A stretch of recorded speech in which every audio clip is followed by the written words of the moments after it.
오늘 말씀 프린트 첫 번째 에베소서 1장 5절을 봅니다.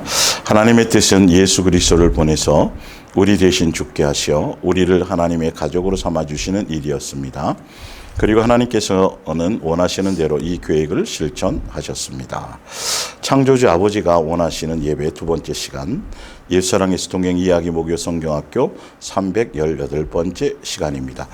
성경은 성경의 기록의 목적, 성경을 기록하시고 천지 만물을 창조하실 뿐만이 아니라 그 안에서 성경을 기록하신 모든 목적의 첫 단추, 첫 출발이 그 관계성이 뭐냐면 그분이 창조주로서 우리의 피조물인 우리를 자녀로 삼으시고 여기 나왔잖아, 읽어드린 것처럼요, 한 가족 삼아주시고 그 하늘나라 상속자 되게 하셔서 아버지와 자녀의 관계로서 우리를 그분의 한 가족으로 자녀로 맞이하고 양육하고 하늘나라 상속자로 한 가족이 되어줄 수 있도록 모든 것, 그것을 목적으로 천지 만물이 창조되어졌고 그 목적 가운데서 어떻게 예정되어졌고 어떻게 진행될 것이며 어떤 결과가 올 거라는 것에 대해서 그렇게 성경을 기록한 것입니다. 그래서 반드시 어떤 성경 안에 있는 이 말씀의 바른 관계, 바른 뜻을 알고 안다라는 건, 말씀을 깨닫는다라는 건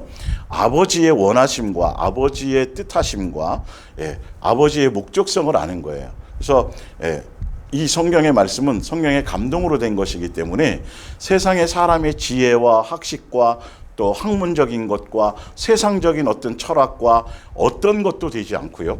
오직 누가복음 24장에 보면 나온 것처럼 마음을 열어서 예수님의 제자들도 12제자들도 3년 동안 함께 가르침 가운데 있었지만 죽고 부활하신 이후에 엠마오로 가는 그 길 가운데서도 눈을 열어서 마음을 열어서 성경을 깨닫게 하시지 않으면 그 말씀을 대해서, 예수님에 대해서 바르게 알 수가 없어요. 그래서 사도 바울도 갈라디아서 1장에 보면 뭐라고 말했어요?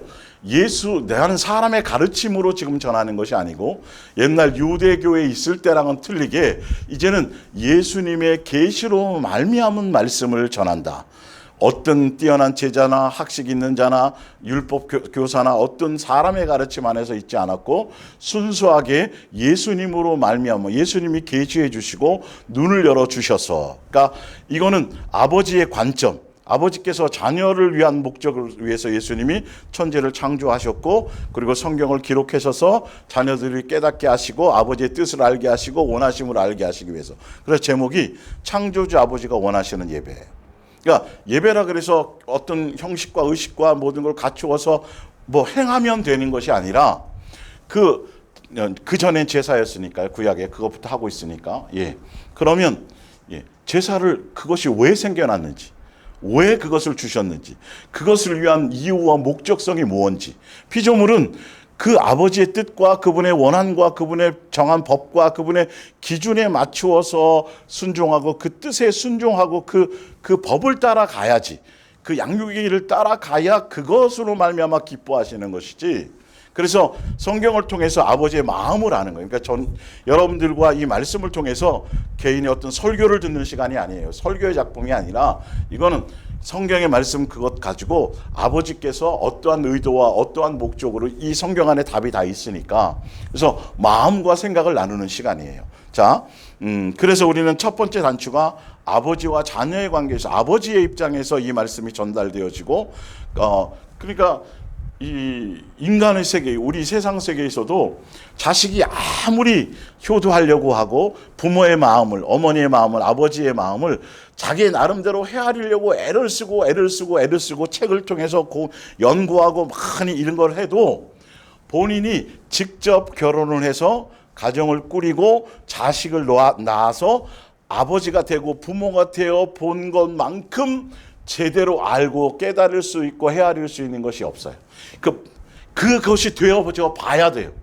그래서 그 아픔과 양육 가운데서 자식을 키우고 가는 그 모든 것들을, 그것을 직접 맛을 보아야, 그래야 진짜 더러운 말이 필요 없이 나를 키울 때도 나를 향해서도 어머니가, 아버지가, 나의 부모가 이런 거였구나. 이거는 서로 그때서야 서로 소통되어지고 서로 존중되어지고 부모에 대해서 효호할 수 있는 마음의 것들이 생겨나고, 그래서 본인도 아버지가 되었고 부모가 되어져 봐야 이제는 자식으로서의 아버지의 마음과 부모의 마음을 알아서 부모에게 어떤 것이 요구가 된다라는 것이, 어떻게 공경해야 된다라는 것이 이제 자연스럽게 알아지고 깨달아지는 거예요. 지금 그래서 이 예배를 통해서 말씀을 나누는 이 시간에는 바로 그렇게 되어지도록, 그 관계성에서 자연스럽게, 그래서 철든 자식으로서 아버지의 마음과 뜻을 알아서 말씀을 통해서 그것이 중매되어져서 아버지와 자녀로서 더 온전함으로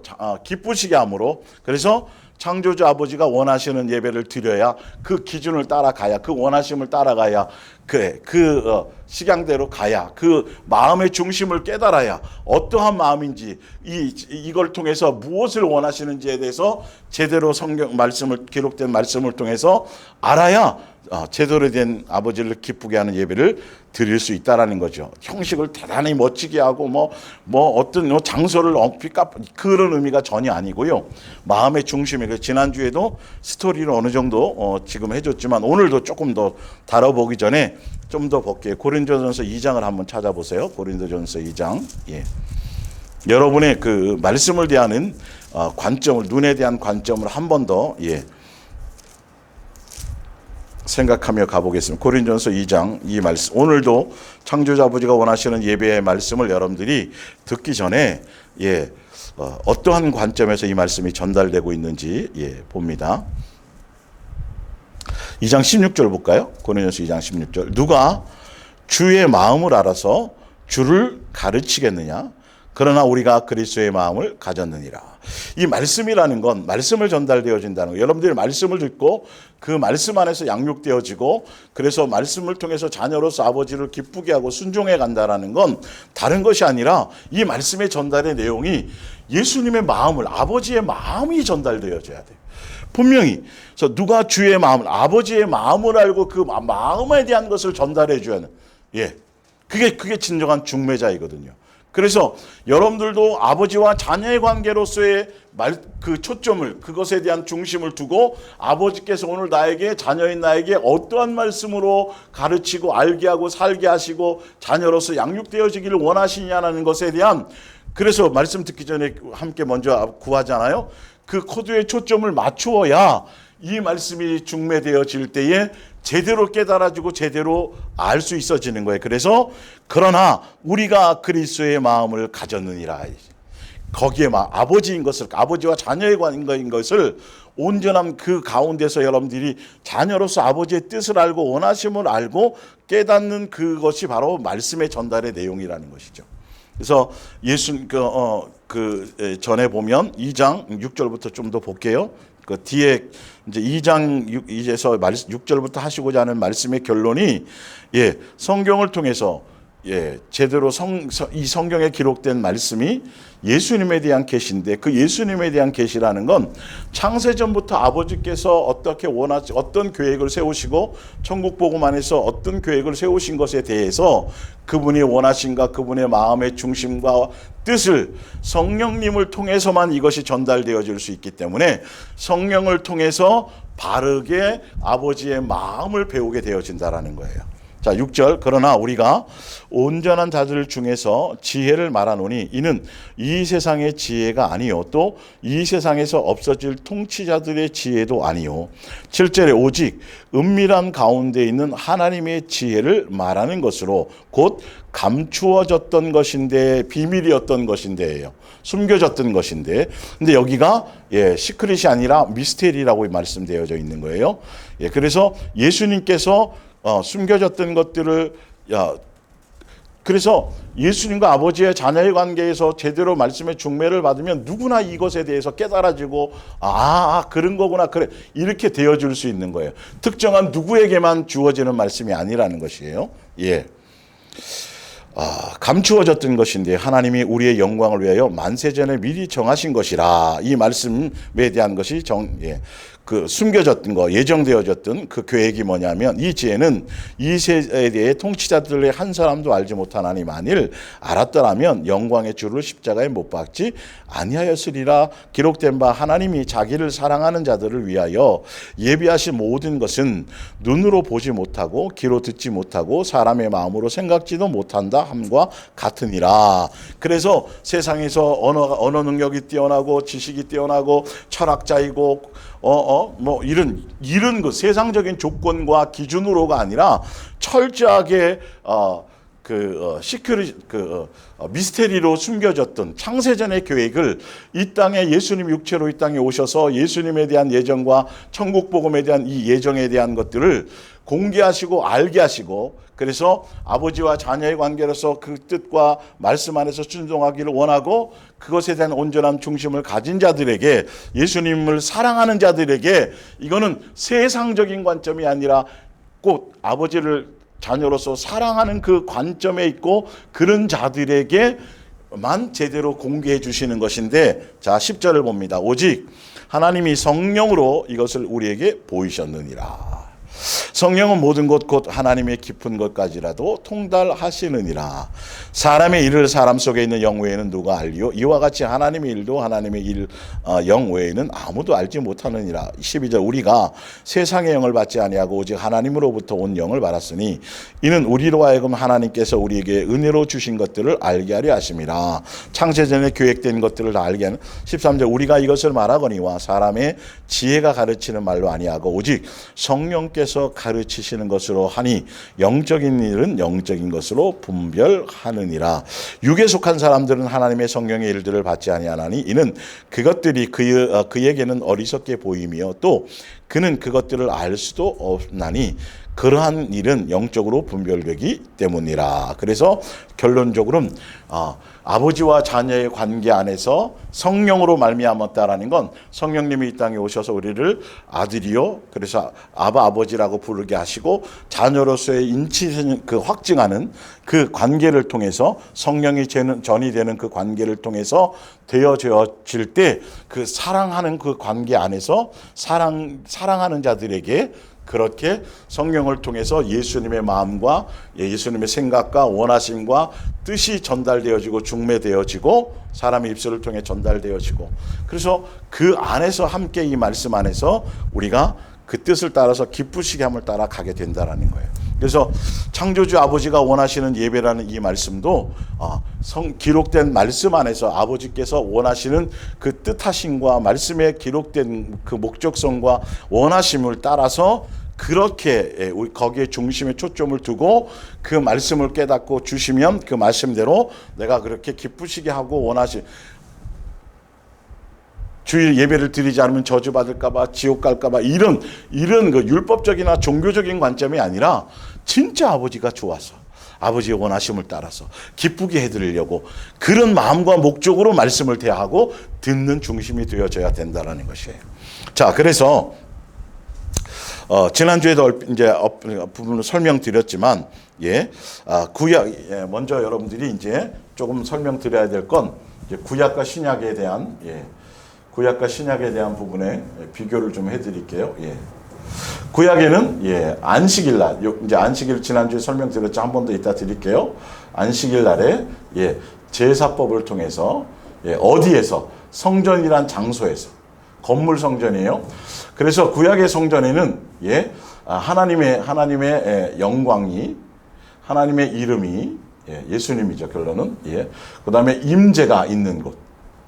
건물 안에는 계시지 않고 건물 안에 그 안에 계실 수도 없는 그런 분이지만 우리와 소통하고 우리와 아버지와 자녀의 관계의 끈을 가지고 예수님이 오실 때까지 그림자로서 그 관계를 유지하고 형성시키기 위해서 정해놓으신 그 식양대로 지으라는 방법대로 그대로 똑같이 지어서 그 성전 전에는 성막이었죠, 그렇죠?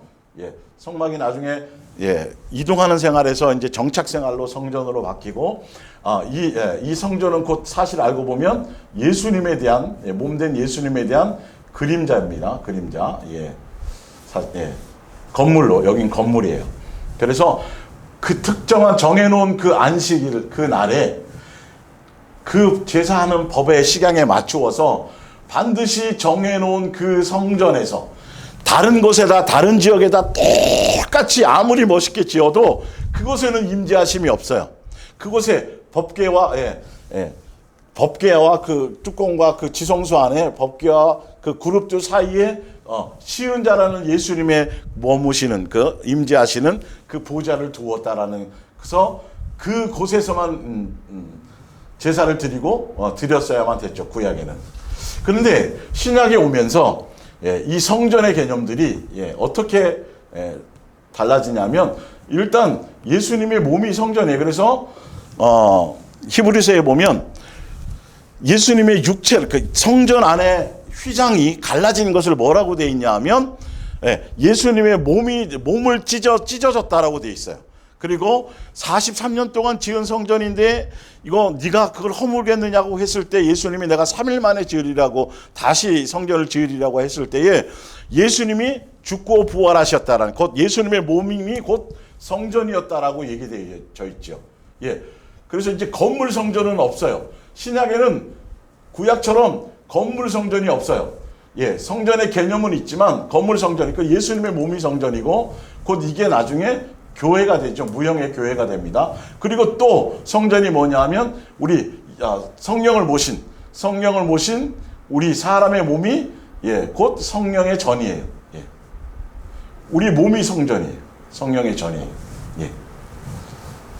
그러다 보니까 구약 시대에는 특정하게 그 정해놓은 날에 그 식양대로 또 그 특정한 장소에서만 예배하고 제사하고 아버지와 어떤 관계를 회개하고 또 관계를 맺고 이렇게 되어져서 6일 동안은 세상에서 자기 어떤 일들을 하다가 반드시 그 특정한 안식일을 7일째 되었는 주신 그 안식일에 7일째 되는 그 안식일에 성전에서만 제사하는, 그러다 보니까 이 안식일이라는 특정한 날이 너무도 중요해요.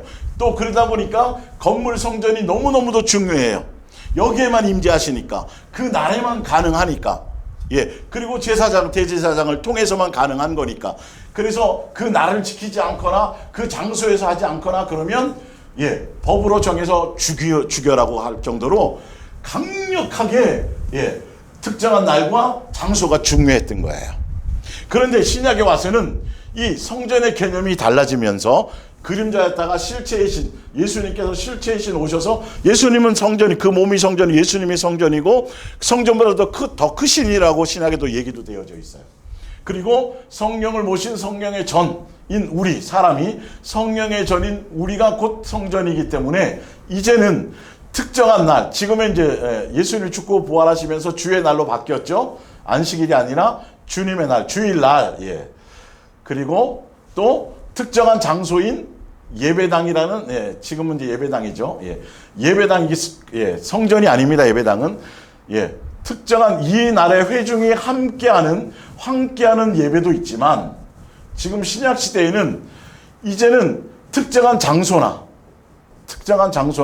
특정한 날이나 특정한 시간이나 특정한 어떤 것들이 아닌 예수님과 함께 동행하면 우리가 성전이니까, 예수님과 함께 동행하면 성전이니까 우리는 이 삶의 생활 속에서의 예배, 삶의 예배, 회중의 예배 이전에 이런 예배도 이 예배 자체가 뭐냐 하면 곧 예수님과 동행하면서 양육되어지는 시간이에요. 직장생활에서도 가정생활에서도 어디서든지 간에 성령의 전으로서 특정한 장소뿐만, 어떤 장소가 아니라 어떤 날만이 아니라 어떤 시간대가 아니라 항상 매일매일이 주의 날이, 매일매일이 예배가 될 수 있어요. 이런 예배가 드릴 수 있어요. 구약에는 할 수 없었지만. 그러나 그리고 또 한 가지 뭐냐면 구약의 성전에서 모여서 특정한 장소에서 함께 모였던 것처럼 이제는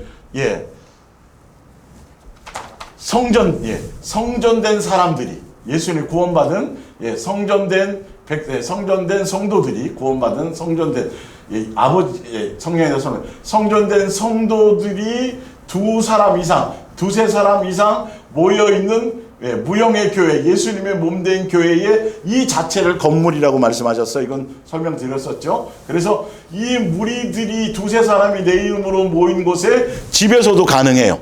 영상으로도 가능해요. 예, 그 자체가 구별된 장소가 될 수 있어요. 성전된 사람이 두세 사람이 모여 있는 그곳이 예배처가 되고 예배당이 될 수 있어요.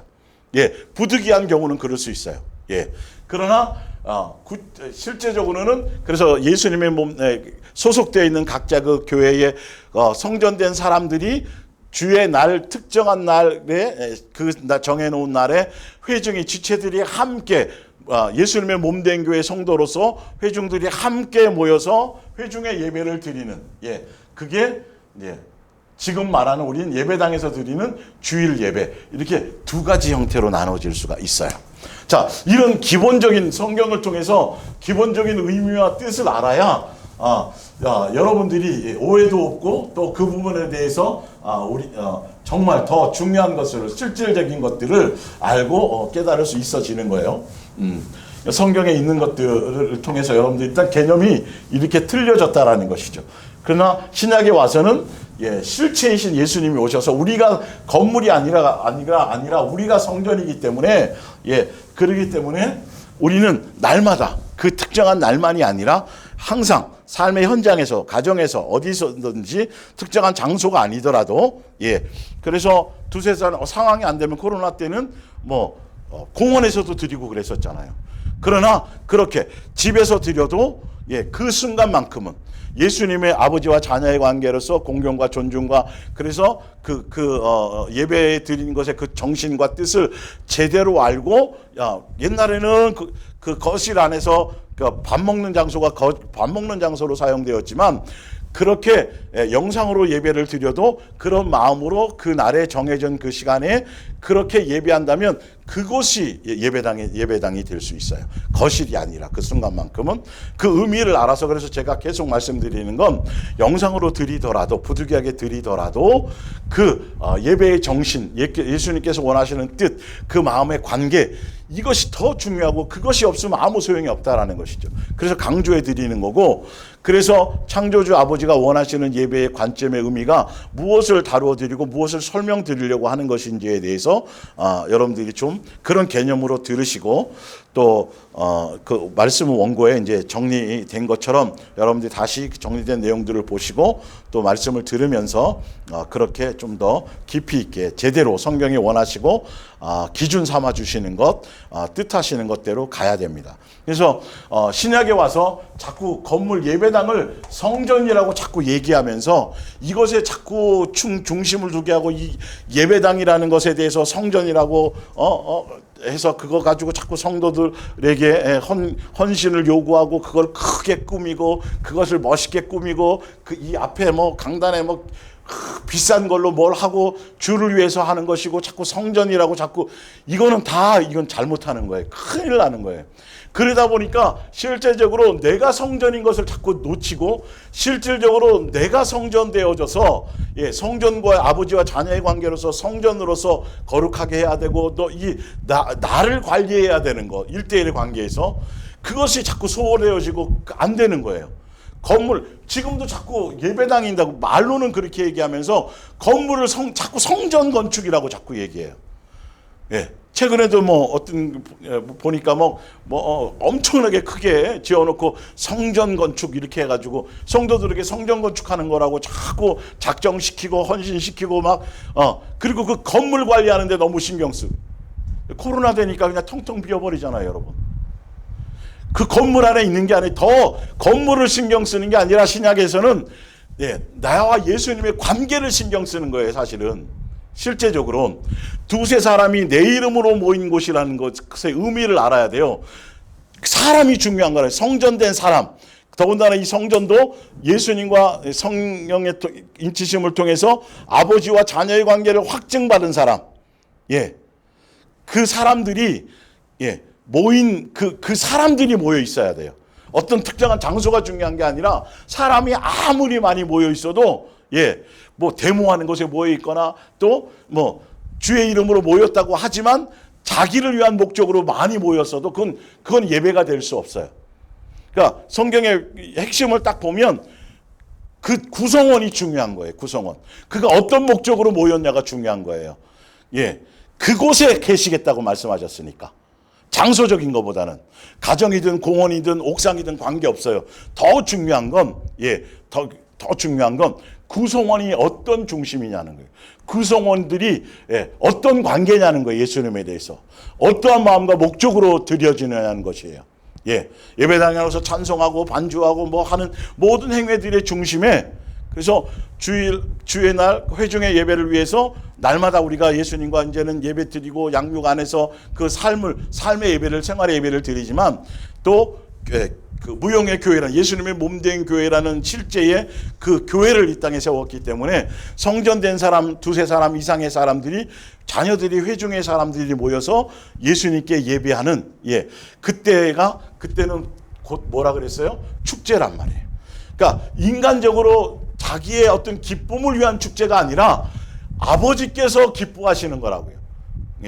그래서 명절이나 특정 보면 멀리 떨어졌던 자식들이 부모를 향해 올 때 부모는 그 자식들이 오는 것에 대한 기쁨을 갖고 있단 말이에요. 그러니까 그런 의미의 기쁨이지, 내 스스로가 기쁨 날이지, 축제 날이지, 내가 임의로 만드는 기쁨을 얘기하는 것이 아니라 관계가 제대로 되어졌고 이 날의 의미가 어떻게 생겨진 것이며 이 날이 복되고 구별하시는 의미가, 아버지가 여기에 대한 생각하고 있는 어떤 것의 목적성이 무엇인지를 제대로 깨달아지면, 그렇게 주의 날이라고 정해주시고 예배할 수 있는 장소도 주시고, 그래서 예배 말씀을 들을 수 있는 기회와 이 모든 걸 주신 것에 대한 그날에 대한 설레임, 예수님에 대한 설레임, 예수님에 대한 감사, 아버지의 얼굴을 뵙는 것에 대한 기쁨, 존중, 그것을 표현하러 오는 것이니까 기쁘고, 명절날 부모를 찾아올 때 기쁨으로 와야 되는 거예요. 뭘 많이 안 싸들고 와도 괜찮아요. 너 몸 자체가 더 중요한 거예요. 얼굴 보이는 자체가 중요한 거거든요. 사실은 어떤 의미로는. 그래서 부모에 대한 공경과 감사와 존중과 그런 마음으로 명절날 가야지 중요하지. 돈 봉투만 입금만 시켜서 돈만 딸랑 보내고 선물만 보내고 그거는 의미가 없어요. 그런 마음의 관계가 아니라는 것이. 그래서 아버지께서 원하시는 예배에 대한 관점을 말씀에서 제대로 배우자라는 거예요. 자, 그래서 중간에 보면 고린도서 6장부터 볼게요. 뭐 이것도 다루고 가야 될 거니까 그 전에 배웠지만, 그래서 건물이 성전이 아니라 이제는 신약에서는 사람된 우리가 성전이라는 것에부터 먼저 개념을 다시 잡아야 돼요. 너희 몸은 너희가 하나님께로부터 받은 바 너희 가운데 계신 성령의 전인 줄을 알지 못하느냐.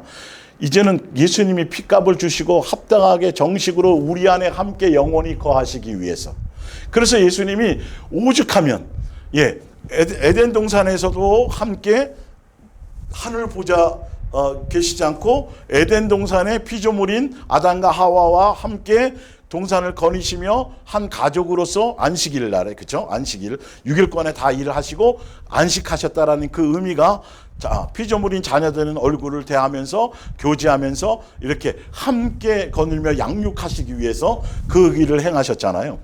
그런데 이제는 그랬는데 아담과 하와가 순종하지 않고 불순종해서 미혹당해서 유괴당하게 된 그 이후에는 예수님이 친히 이 땅에 오실 때는 아예 이름을 임마누엘이라는 이름을 가지고 오셨어요.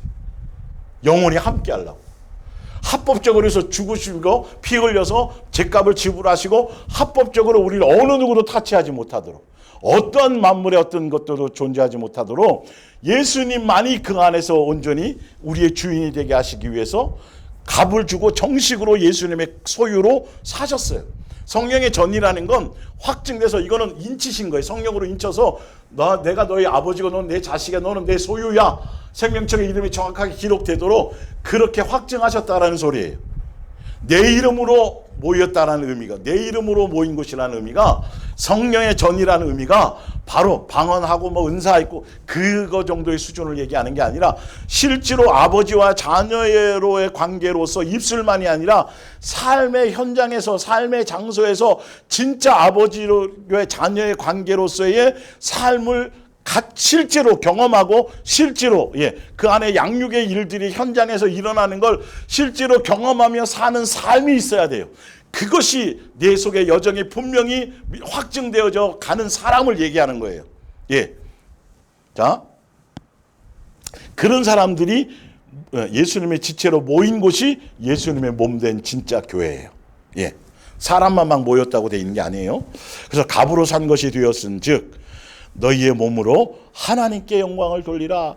다 예수님으로 말미암은 예수님을 위한 목적으로 내가 주인 되지 말고 나는 죽었고 이 안에 내가 이제는 내 안에 예수님이 사시는 거니까 이제는 밥 먹는 것도 뭐 하는 것도 다 나를 위한 목적이 아니에요. 내 만족을 위한 것이 아니고 이제는 예수님께서 나를 양육하시고 자녀로서 하시길 원하는 창세전에 천국 복음 안에서 계획하고 준비하신 그 뜻의 길에 순종해 가는 것이 성전된 우리예요.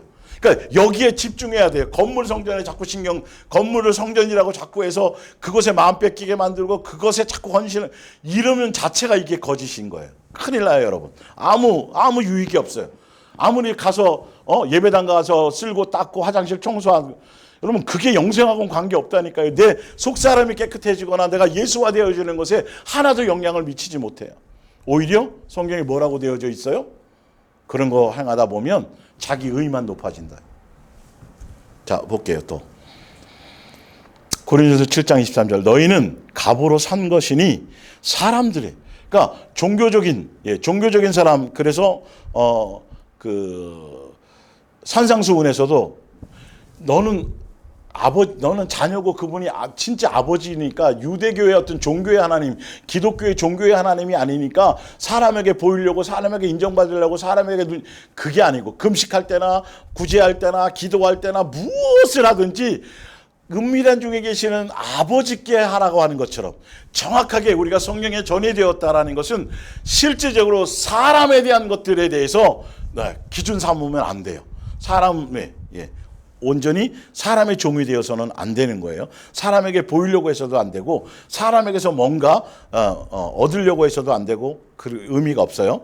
형제들아 너희는 각각 부르심을 받은 대로 발이든 손가락이든 눈이든 뭐 입이든 예수님의 몸된 교회 한 지체의 구성으로 그렇게 그대로 예수님과 하나님과 함께 거하라 함께 동행하며 뜻 안에서 양육되어지는 삶의 여정을 가는 것에 초점을 두어라예요. 정확하게 성경에는 방향성을 얘기하고 있어요. 그러면서 좀 더 성령의 전이라는 것에 대해서 좀 더 구체적으로 설명하고 있는 게 로마서 8장 14절입니다. 무릇 하나님의 영으로 인도함을 받는 사람은 곧 하나님의 아들이라. 자, 내가 예수님 믿어요. 제가 침례도 받았어요. 그러면서 이스라엘 백성이 광야교회도 침례 받았고 그 다음에 만나 메추라기 먹었고 반석에서 나온 물을 마셨고 성령의 가르침도 받고 인도함을 따라 가르침을 받고 했어요.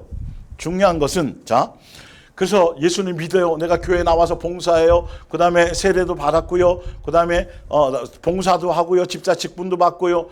그걸로가 아니라 지금 예수님은 뭐라고 그랬냐면 어떤 영의 인도함을 받고 어떤 영의 영향력 안에 있고 그래서 어떤 영이냐에 따라서 성령의 영 그리스도의 영, 하나님의 영, 성령의 인도함과 가르침과 자녀로서의 양육을 인도함을 받는다라면 반드시 예수님적인 열매가 성령의 열매가 사랑의 열매가 예수님적인 열매가 나타날 거라는 것이잖아요. 그렇죠? 그것으로 인정하신다라는 거예요. 자, 볼게요. 진짜 성전되었다라는 의미가 하나님의 영으로 인도함을 받는 사람만이 하나님의 아들이에요. 그건 열매로 나타나요.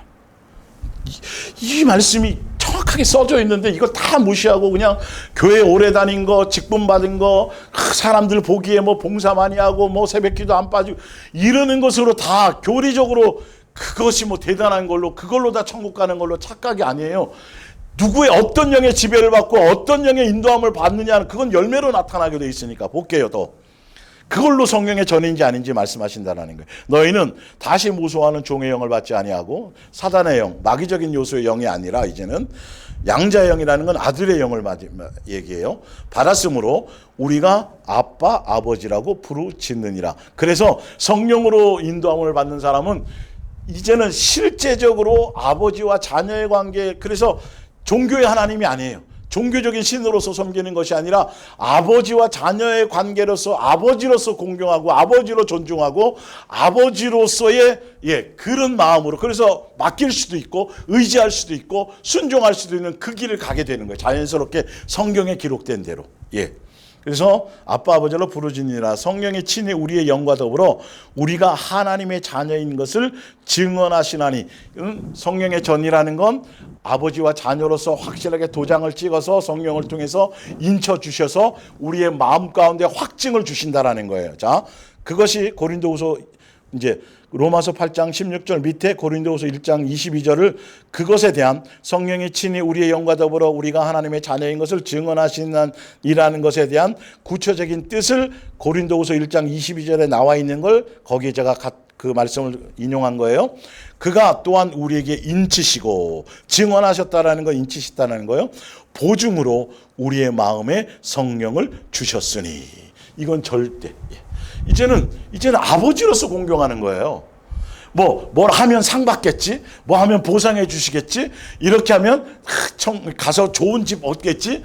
이렇게 하면 저주받을까봐 두려움으로 하늘의 상급을, 이런 종교적인 개념에 싹 뿌리 뽑아 젖어지고, 이제는 아버지가 기뻐하니까 내가 좀 그래도 내 마음에 좀 안 되는 것이 있어도, 내 만족이 좀 안 채워지는 게 있어도 어떻게 하면 아버지가 원하시고 아버지가 뜻하시고 아버지가 기뻐하시고, 그래서 성경의 말씀을 대할 때도 그런 관점이 보여지고, 이제는 부담스러운 것이 아니라 잘 되지 않더라도 그런 마음의 중심으로 눈이 떠지기 시작하는 거예요. 기록하신 의도와 목적, 아버지의 관점에서. 그러니까 자기가 부모가 되어져서 철이 들어서 자식 낳아보고 부모가 되어 보면서 깨닫게 되어서 장성해져 가면다라는 건, 그거를 통해서 그것으로 내 부모에 대해서 이제는, 옛날에 사춘기도 거치고 오춘기도 거치고 뭐 별짓을 다 해서 가슴 아프게 하고 막 오해했지만, 본인이 이제 자식을 낳아서 아버지가 되어 보면서 그 관점에서 이제 부모에 대한 공경, 힘 없어도, 물려줄 재산이 없어도, 어떤 때는 산소호흡기만 꽂고 계셔도, 그래, 그분이 나에게 뭔가 대단한 것을 물려주거나 뭐 뒷바라지를 잘해준 그런 것이 없어도 그냥 아버지로서, 어머니로서, 부모로서라는 존재하는 그것만으로도 공경할 수 있는 그런 철든 자식이 되는 것처럼, 그런 의미로서 모든 걸 대하게 된다는 거죠. 예배뿐만 아니라 모든 행위들이, 예수님에 대한 모든 것들이 자연스럽게 그냥 그분이 좋은 거예요. 그분 자체가 목적인 거예요. 그냥 그분이 이걸 기뻐하신데, 그럼 그 기뻐하시는 것 때문에 그것이 내 마음이 움직이는 것이고, 대가나 보상이나 아무것도 없어요. 그냥 그 자체로인 거예요. 그러니까 사단이 미혹할 수가 없죠. 다른 조건을 붙여도 소용이 없어요. 그 관계없, 천하를 줘도 관계없어. 온 천하보다는 아버지를 기쁘게 하는 게 더 중요해. 나는 아버지가 이거 원하신다니까 하는 거야. 그 기본인 거야. 항상 기뻐하기를 원하시니까. 모든 것에 감사하기를 원하시는데 그게 아버지가 원하는 뜻이래. 그러면 당연히 그래야지. 아버지가 나를 어찌 사랑했는데. 그 사랑을 깨닫고 그 은혜를 깨닫고, 그래서 이제는 그러면 말씀이 가볍고 쉬워져요. 그 말씀대로 살기가 너무도 쉬워진다니까요. 편해진다니까요. 그 가운데 성령께서 함께 하셔서 할 수 있는 방향으로 모든 걸 해주는, 그렇게 되어지니까 아버지를 존중하고 경외하고 사랑하고 경배하고 그런 마음의 코드를 맞추면 제대로 역사함이 있어요. 천사들도 돕고요. 나로 말미암아 내 목적과 종교적인 것들의 영으로, 종교심과 신앙심으로 하려는 것과는 전혀 모든 것들이 관점이 틀려진다라는 것이죠. 그래서 몸이 피곤해도 주일이 언제지? 그날을 생각하는 거예요. 아버지 얼굴을 뵙고 오늘도 회중 우리 같은 지체들의 그래서 어쨌든 각자 성전된 예수님과의 일대일 관계에 성전된 사람들이 예수님 안에서 양육받아지고 고난을 통해서 양육되어지는 삶의 여정을 가면서 자신에 대한, 예수님이 나를 향한 가치에 대해서 깨달아지고 그 은혜를 경험하면 경험할수록 무엇이 되어지냐 하면 다른 지체, 이 같은 성전으로서의 모인 지체들이 예수님의 몸된 교회의 구성원이 되는 거잖아요. 예수님의 몸된 교회. 그러니까 예수님과 1대1의 관계, 성전된 관계가 제대로 돼서 제대로 양육이기를 가는 사람은 반드시 다른 지체에 대한 지체에 대한 사모함이나 지체에 대한 회중에 대한 이 지체에 대한 것에 대한 가치, 지체에 대한 어떤 소중함, 지체에 대한 마음, 이것이 달라질 수밖에 없어요, 이게. 야, 이 나 같은 게 예수님의 은혜를 받고 인치심을 받아서 아버지로 부를 수 있고, 나 같은 걸 자녀로 삼아주셔서, 야, 이런 것들을 양육하시고, 이렇게 달라지게 하시고, 이렇게 나를 귀히 여기시는, 그분, 누구도 그렇겠구나. 예수님이 불러 모아주신, 예수님의 몸된 교회는 예수님이 물로 모아주시는 거예요. 사람이 해서 프로그램과 행사로 되어지는 게 아니라, 한다 그래서 되어지는 건 아니니까요. 그 안에서 하더라도. 그러면 그 지체들이 귀해지는 거라니까요, 여러분. 그 열매로 내가 지금 제대로 나에 대한 존중과 나에 대한 예수님의 가치를 알면, 당연히 이웃인, 당신 옆에 지체가 그 사람도 그런 사람이겠구나. 그래서 함부로 대할 수 없고, 그래서 귀한 사람인 걸 알고, 그래서 보고 싶고, 그래서 섬기고, 그래서 이렇게 되어지는 거예요. 그래서 회중의 무리가 아름다워지는 거예요. 이게 예수님의 몸된 교회인 거예요. 건물 교회가 아니라 이 관계가 건물이란 말이에요, 사실은. 1대1의 예수님과의 각자의 관계가 자기 믿음의 분량 안에서 제대로 이것이 되어져야 회중의 관계, 이 부분이, 그래서 함께 지체들과 다 흩어져서 양육의 길을 가면서 날마다 삶의 예배를 드리는 가운데 어려움도 있고 힘든 것도 있고, 또 고난이란 그 양육의 길을 받다 보면 또 여러 가지 있잖아요. 그러다가 이제 주일날 함께 회중의 예배를 함께 드릴, 그 지체들과 함께 드릴 그 순간 아버지의 얼굴을 뵙고, 또 거기서 아버지로 말미암아 주실 말씀 안에서 에너지를 얻고, 또 새 힘을 얻고, 지체들에서 그래서 축제가 되는 거예요. 사실은 우리의 관점보다는 아버지의 관점에서 축제인 거예요. 내가 6일 동안 수고했지. 구약으로 말하자면 6일 동안은 가서 살지만 삶의 예배를 드릴 수 사실은 없지만, 실제적으로는, 그러니까 내가 정해놓은 그날, 그곳에 반드시 그것에 와서 너의 모든 걸 내려놓고 죄를 회복하고 씻김을 받아서, 그래서 너희가 생명에 다시 소생함을 얻어야, 그거 되지 않으면 너는 영원히 죽을 수밖에 없어. 그래서 예수님의 입장은 기다리고 계신다고요. 우리를 씻겨주시려고. 구약의 제사 때를 얘기하자면, 신약은 더더군다나. 자, 볼게요. 그래서 17절에 그래서 성령의 전이 되어지면, 이제 건물이 아니니까, 우리가 성령의 전이 되어지면 특정한 날만이 아니라 매일매일이 예수님과 함께 동행하고 성전으로서 매일매일이 삶의 예배를 드릴 수 있어요. 예수님과 함께 살아가는 삶의 예배. 이게 뭐냐 하면 양육의 시간이라고 말씀드렸죠.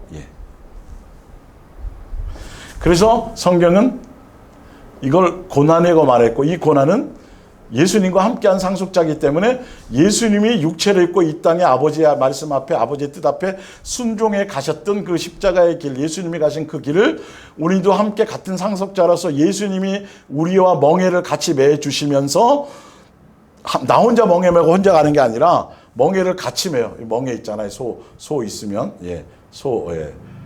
소가 있으면 멍에 이렇게 치잖아요. 예수님이 같이 져서, 이 고난, 곧 양육의 길, 직장생활, 가정생활, 사람과의 관계 안에서 양육의 길을 가는 거예요. 이게 바로 삶의 예배인 것이에요. 사실은 성전된 아버지와 자녀의 관계에서 확증을 받고, 성전으로서의, 성전이라는 의미는 예수님이 우리 삶의 주인이시에요. 그래서 우리 안에서 예수님이 주인으로, 예수님께서 모든 걸 행하시고, 예수님께서 인도하시고, 뜻하시는 대로 우리는 순종하며 그 길을 말씀 안에서 움직여 가야 돼요. 양육의 길을 가야 돼요. 어떤 길인지 가야 돼요.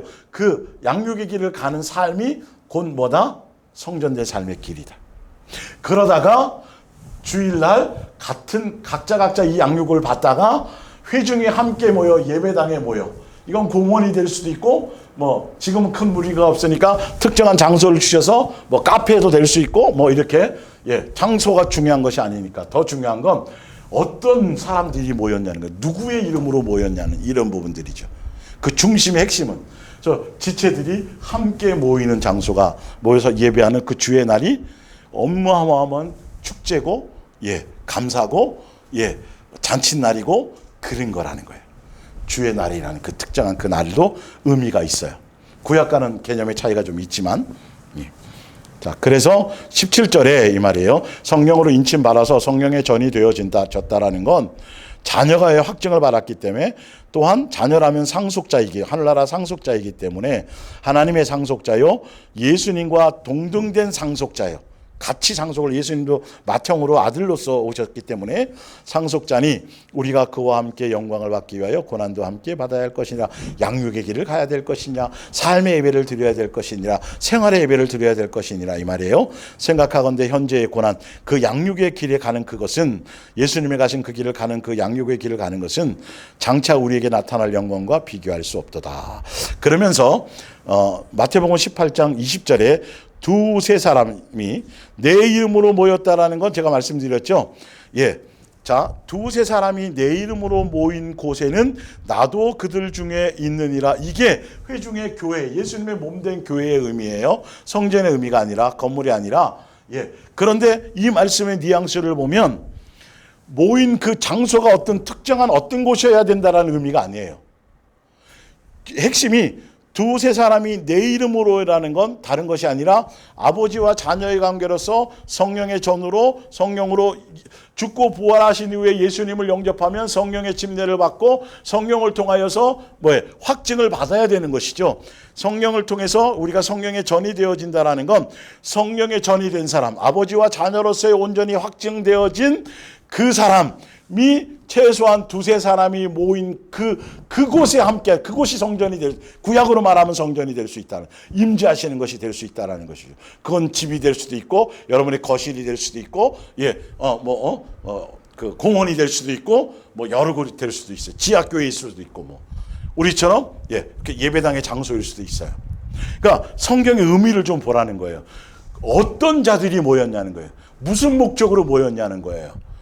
구약과는 틀리죠. 개념 자체가요. 그죠? 이 부분을 우리가 본질적으로 깨달아야 돼요. 그래서 로마서 12장 그러면서 이게 이제 성전된 것이고 예수님의 몸된 교회, 회중의 예배당 안에서 함께 예배드리는 회중의 예수님의 몸된 교회가 개념이 바로 에베소서 2장이에요.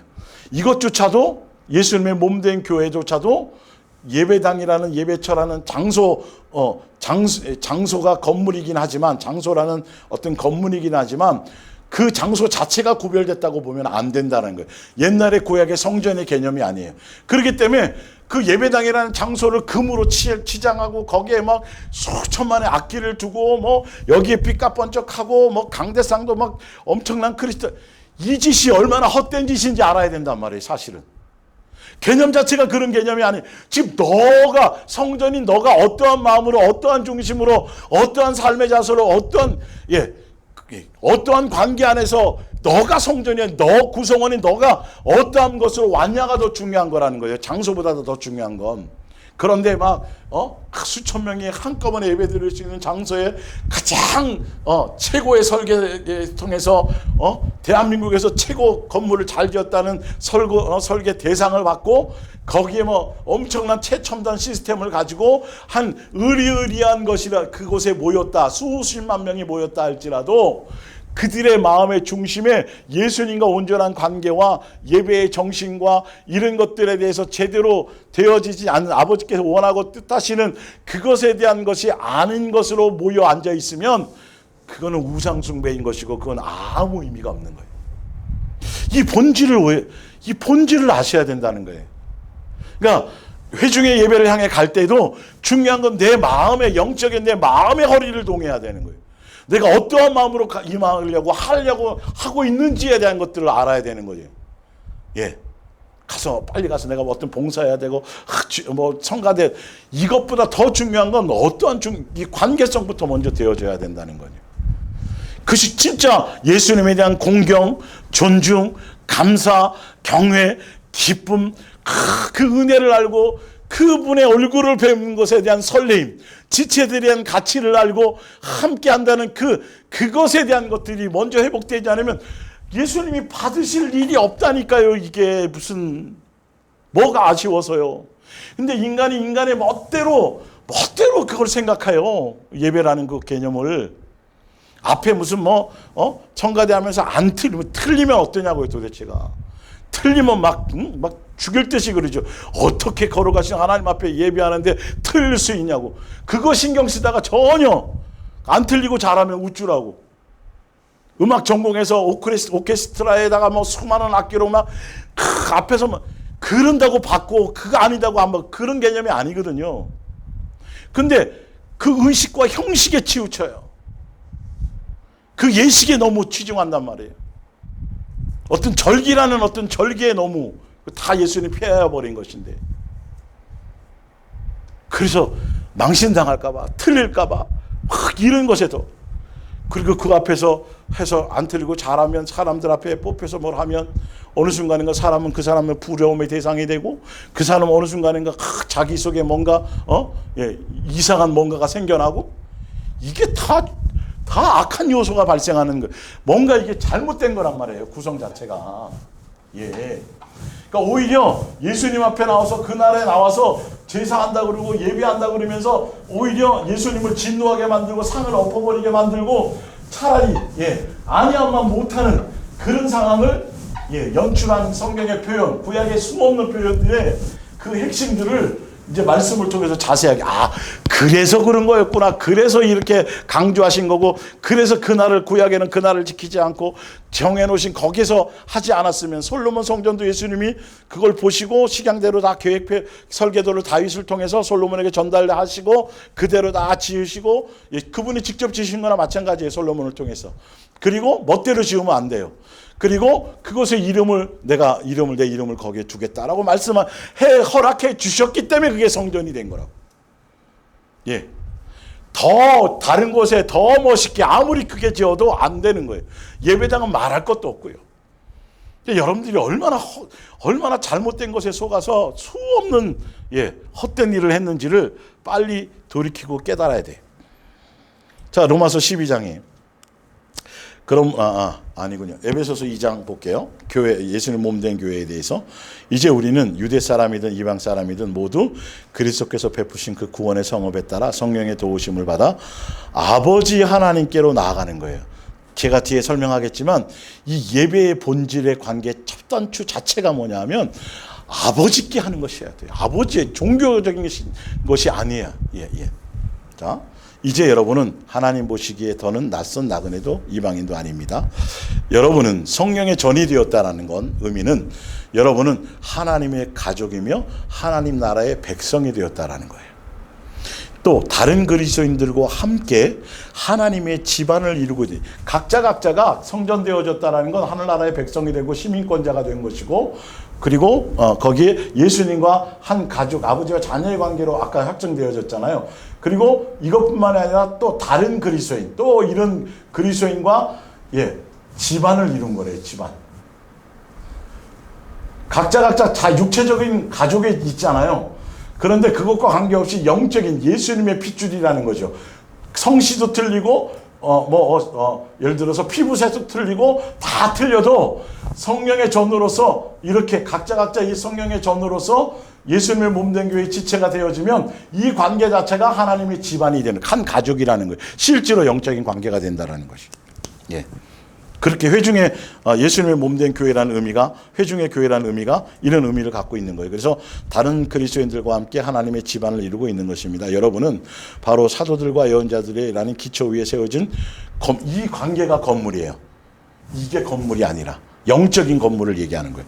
이 관계가 제대로 되어지지 않으면 예수님의 몸된 교회에 속한 교회의 성도라고 말할 수 없어요. 성전은 될 수 있겠죠. 1대1의 관계에. 교회까지 되어져야 교회로 말미암아 양육이 되어져야 될 일들이 또 있거든요. 교회로 말미암아 천국 복음에 대한 완성의 것들을 이 교회로 말미암아 예수님이 뭔가 진행하고 계시고 그래서 이것이 숨겨졌던 미스테리한 숨겨졌던 것들을 드러내는 것들을 나타내는 것이 바로 회중의 교회를 통해서 몸된 교회를 통해서 행하시는 거기 때문에 예수님이 세우신 예수님의 교회예요. 이건 건물이 아니라 조직도 아니고 어떤 의미에서는 자 그리고 그 건물의 머릿돌은 그리스도 예수입니다. 예수님이 중심이고 핵심이고 예수님으로 말미암지 않으면 교회가 아니에요. 이처럼 우리는 하나님의 성전을 이루는 한 부분으로 아름답게 점점 커가며 그리스도와 한 몸이 되었습니다. 예수님과 점점 한 몸이 되어가지고 가는 거 아니에요. 여러분도 성령에 의해서 그리스도와 연합하고 성령에 전이 된 것이죠. 또 서로가 성령에 전이 된 사람들이 또 다른 그렇게 된 사람과 서로 연합하여 하나님께서 사시는 이 집의 한 부분을 이루는 것입니다. 다시 설명해. 그래서 이런 사람들이 계속 이렇게 예수님이 불러 모아서 예수님의 몸된 교회가 되어져 갈 때 영적인 의미로서 이 큰 무리가 구별된 에클레시아 된 이 무리가 하나님이 거하시는 하나님의 집이 된다는 거예요. 성령의 이게 곧 성령의 전이 된다. 성령 더 큰 의미의 성전이 되어진다고 성경은 얘기하고 있어요. 이게 하늘나라 백성이 되고 하늘나라가 구성원이 되는 거겠죠. 자, 그러면서 베드로전서 2장 9절 그러나 이렇게 예수님의 몸된 교회 성령의 전인 사람들이 모인 예수님의 몸된 교회는 여러분은 다릅니다. 여러분은 하나님께 속한 택하신 민족이고 왕 같은 제사장들입니다. 이제는 이 회중의 교회에는 다 이 모든 성도가 다 제사장이에요. 예수님 앞에 지성소로 예수님과 다 대면할 수 있고 예수님을 만날 수 있어요.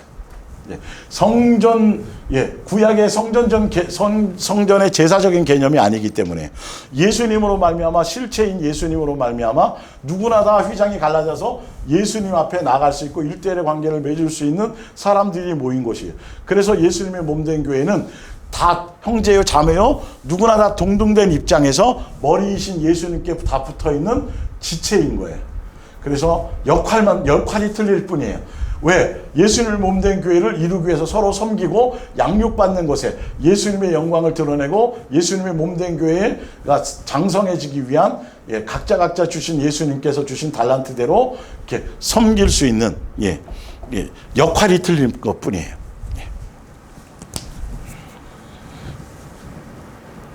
자, 그러면서 볼게요. 이것은 여러분을 어둠에 불러내어 그 놀라운 빛 가운데로 인도하신 하나님을 널리 찬양하기 위함이십니다. 에클레시아 해준 거죠. 이렇게 성전으로서 예수님 몸된 교회 구성원으로 여러분이 전에는 아무런 가치 없는 사람이었으나 지금은 하나님의 성령의 전이 되면서 하나님의 자녀가 되었죠. 전에는 하나님의 은혜를 알지 못하였으나 지금은 그 은혜를 입고 여러분의 생활이 변화된 성령의 전이 되어지면서 은혜를 알고 이제 확증되어지면서 양육을 통해서 새 사람 되어져 갖고 삶이 변해가는 삶의 예배를 드린 사람이 된다는 것이죠. 사랑하는 형제들의 여러분은 하늘에 고향을 둔 이 땅의 나그네들입니다. 이제는 이제 소속 자체가 달라요. 그러니까 세상 관념, 세상 개념, 세상적인 가치관 이런 것으로 보면 큰일 나는 거예요, 여러분.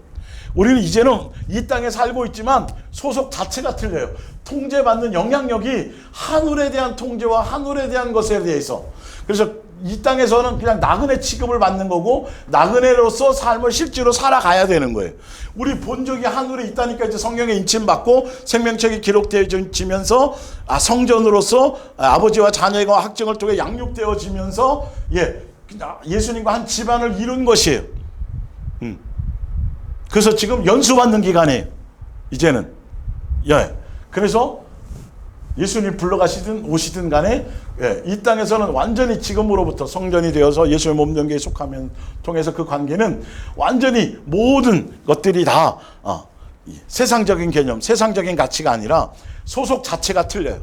하늘에 속한 백성이요, 예수님의 자녀요, 예수님의 한 가족으로서의 그런 영향력 안에서 그런 권세 안에서 그렇게 살아가는 거예요. 세상에 속한 일에 일비하지 않고 그것의 영향력에 우리가 흔들려 하지 않는 것들이겠죠. 자, 나그네들입니다. 그러나 여러분의 영혼에 싸움을 걸어오는 세상의 악한 쾌락을 멀리 하시고, 그래서 이제는 온천하를 줄게, 뭐 줄게, 너 높여줄게, 축복해줄게, 세상에서 이런 수많은 세상에 속한 유혹이, 우리는 소속이 하늘이고 하늘에 속한 자고 하늘 백성이기 때문에 세상에 속한 그 어떤 것을 가지고 빵을 갖고 오든 뭘 갖고 오든 너 죽여하고 뭐 협박을 하든 세상에 속한 그 어떤 것으로 와도 우리는 하나 영향력을 받아서는 안 된다라는 거예요.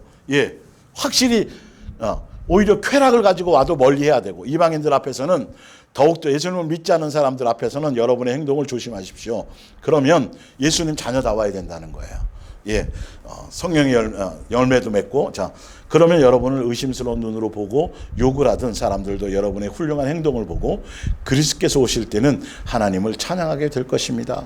예, 그 삶의 열매를 보고 예수님께로 돌아오는 사람이 생길 수도 있다라는 거예요. 예, 그리고 마지막으로 로마서 12장 1절. 그러므로 형제들아, 내가 하나님의 모든 자비하심으로 너희를 권하노니 너희의 몸을, 성전이잖아요. 성전된 우리가 성전이잖아요. 그래서 이제는 성전으로서의 삶의 예배, 몸을 하나님이 기뻐하시는 거룩한 산 제물로 드리라. 이는 너희가 드릴 영적 예배니라. 이 영적 예배라는 걸 다시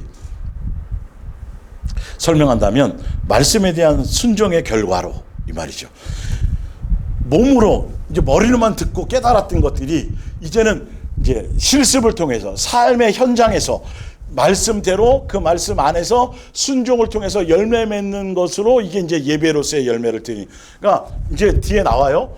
날마다 구약에도 제사 드리고 하면서도 그 제사 안에 드리라 그러고 또 예배 드리라 그러고 하는 하라는 그 의의와 목적이 뭐냐 하면 열매가 달라지기를 원하시는 목적성도 함께 갖고 있다라는 거예요. 예. 자, 순종의 결과로 또 빛과 소금에 또 만내는 선한 행실로 그리스도의 향기로 또 성령과 사랑의 열매를 맺는 생활로 나타내지는 거예요. 결과적으로 예수님을 닮아가는 거고 새 사람 되어져 가는 일들이 열매로 나타나지는 과정이 양육되어져 가는 삶의 여정의 과정인 그 자체가 뭐냐면 고난의 해를 통해서 우리 불순물을 빼고 옛사람의 것을 다 제거해가고 새 사람으로 달라져가고 그 삶 여정의 자체가 영적 예배라는 거예요. 그러니까 옛날에는 예배당에 와서 예배 드리고 봉사 그것만인 줄 알았던 이 모든 것들이 완전히 개념이 달라요. 내가 직장생활하는 거, 가정생활하는 거, 모든 것들 하는 모든 것들이 얼마나 더 중요한 가치가 있는지를 알으란 말이에요. 그 자체가 예배라니까요. 그 자체에 대한 제대로 예수님을 통해서 양육받고 제대로 그 길을 예배를 드리고 있는지 아니고 있는지는 그거는 내 열매로 통해서. 그래서 6일 동안 예수님과 안에서 제대로 그 삶의 관계가 잘 드리고 제대로 된 사람들이 7일째 되는 날, 주일의 날 예수님 앞에 얼굴을 대하는 것은 기쁨으로 축제로 오기가 더 즐겁고 더 설레고 더 기다려질 수밖에 없어요. 근데 6일째 되어지는 일들이 이게 쭉 처지고 뭔가 그렇다면 힘을 얻기 위해서라도 다시 양식을 얻어서 재충전하기 위해서라도 당연히 나와야 되는 거예요. 중요하게 그날을 중심을 드려야 되는 거예요. 자, 너희는 이 세대를 본받지 말고 분명히 말해요. 삶의 예배, 드릴 영적 예배는 이제 세상의 기준을 벗어나라는 거예요.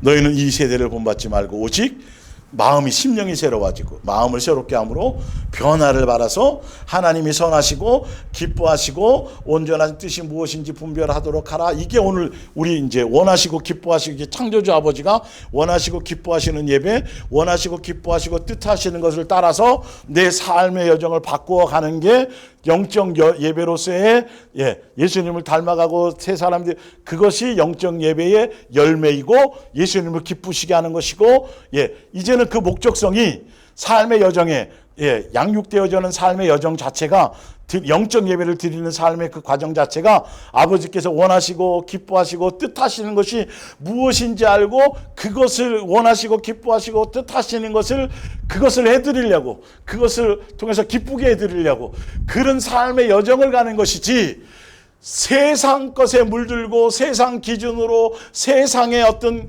가치로 그것으로 평가되어질 생각 자체를 아예 완전히 물과 기름처럼 우리는 완전히 육체를 입고 이 땅에 있지만 소속 자체가 완전히 틀린 것처럼 완전히 구별된 사람으로 에클레시아가 구별된 사람이잖아요.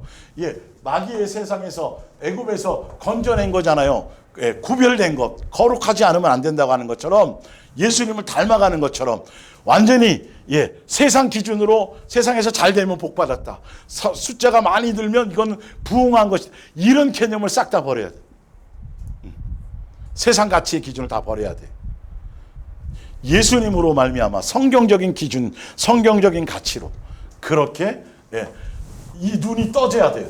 이제는 예수님의 눈, 예수님의 마음, 예수님의 관점으로 볼 수 있도록 예수님께 그 은혜를 구하고, 그래서 여러분들이 신약에서만큼은 여러분이 성전이고, 그래서 삶의 예배도 드리고 날마다 예배도 되고 회중 예배도 되고, 그것에 대해서 제가 확실히 이제 알려드렸고요.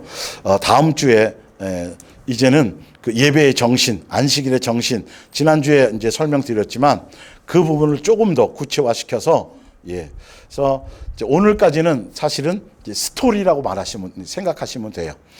제사나 예배에 대한 관점, 그 성경 구약과 신약 전체를 다 통틀어서 어떤 관점이고 어떤 의미라는 걸 이제 전달을 드렸고, 이제 실제적인 그렇게 되어지기 위해선 어떤 마음의 중심과 어떤 정신으로 예수님의 아버지의 입장에서 그 관점을 이제 지난주에 이제 그 안식일을 안식하는 그 안식일을 설명하면서 말씀드렸던 것들을 이제 다시 신약과 같이 접목시켜서 실제적인 것들을 다시 한 번 더 강조하며 설명드리겠습니다. 기도하겠습니다.